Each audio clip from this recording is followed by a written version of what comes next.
নমস্কার, রিপাবলিক বাংলার ফেসবুক পেজে আপনাদের স্বাগত।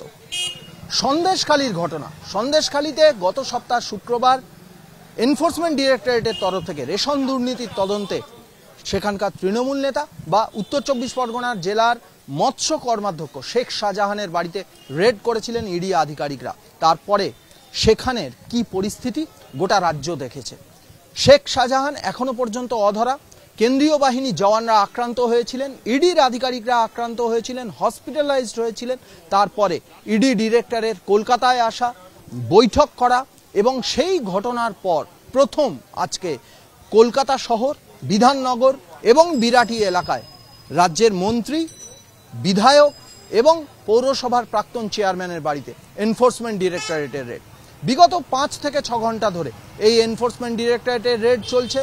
মূলত পৌরসভা নিয়োগ দুর্নীতি মামলাতেই এই অভিযান এবং মন্ত্রী সুজিত বসু, বিধায়ক তাপস রায়, উত্তর দমদম পৌরসভার প্রাক্তন চেয়ারম্যান সুবোধ চক্রবর্তী, তাদের যে মিউনিসিপ্যালিটি, সেই মিউনিসিপ্যালিটির রিক্রুটমেন্টের যে তথ্য ইডির কাছে উঠে এসেছে, সেই তথ্যের বেসিসে তাদেরকে জিজ্ঞাসাবাদ করা হচ্ছে, এক্সামিন করা হচ্ছে। অন্যদিকে বাইরে মোতায়েন রয়েছে একটা হিউজ সেন্ট্রাল ফোর্স। সুজিত বসুর বাড়ির বাইরে প্রায় 50 থেকে 60 জন সেন্ট্রাল ফোর্স এমনিতেই যেখানে মোতায়েন থাকে সেখানে আগ্নেয়াস্ত্র তারা নিয়ে যান, তাদের স্বয়ংক্রিয় আগ্নেয়াস্ত্র।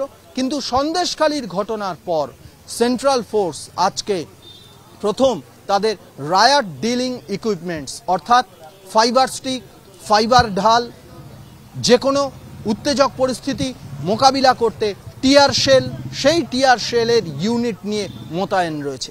যেন যুদ্ধের পরিস্থিতি। সন্দেশখালীর ঘটনা রীতিমতো রাজ্যের কেন্দ্রীয় তদন্তকারী সংস্থা এবং কেন্দ্রীয় বাহিনীর রীতিমতো চোখ বলতে গেলে খুলে দিয়েছে। জওয়ানরা আক্রান্ত হয়েছিলেন, সেই ঘটনা থেকে সেই ঘটনার পরবর্তীতেই কিন্তু এই কেন্দ্রীয় বাহিনীর অতিরিক্ত তৎপরতা। 1 ঘন্টা অন্তর অন্তর ডেপুটি কমান্ড্যান্ট পদমর্যাদার আধিকারিক গোটা এলাকায় এরিয়া ডমিনেশন করছেন, নজর রাখছেন। যে কোনো ধরনের জটলা তাদেরকে সরিয়ে দিচ্ছেন। সাধারণ মানুষ এখানে রয়েছেন, কিন্তু তারাও যখন কেন্দ্রীয় বাহিনীর জওয়ানরা আসছে তারা সরে যেতে বললে তারা সরে যাচ্ছেন। সব মিলিয়ে সন্দেশখালীর ঘটনার পর আজকের ইডির অভিযান এবং কেন্দ্রীয় বাহিনীর তৎপরতা এক কথায় নজিরবিহীন। গোটা কলকাতা, বিধাননগর এবং বিরাটিতে কেন্দ্রীয় বাহিনী তথা কেন্দ্রীয় তদন্তকারী সংস্থার এই যে রেড চলছে, এই রেডের সমস্ত আপডেট আমরা তুলে ধরব। চোখ রাখুন রিপাবলিক বাংলা, দেখতে থাকুন রিপাবলিক বাংলা ডিজিটাল। নানা ধরনের কন্টেন্ট দেখার জন্য লাইক করুন, শেয়ার করুন আমাদের ফেসবুক পেজ, সাবস্ক্রাইব করুন আমাদের ইউটিউব চ্যানেল। পাশাপাশি অন্যান্য ব্রেকিং নিউজের জন্য অবশ্যই চোখ রাখুন রিপাবলিক বাংলায়।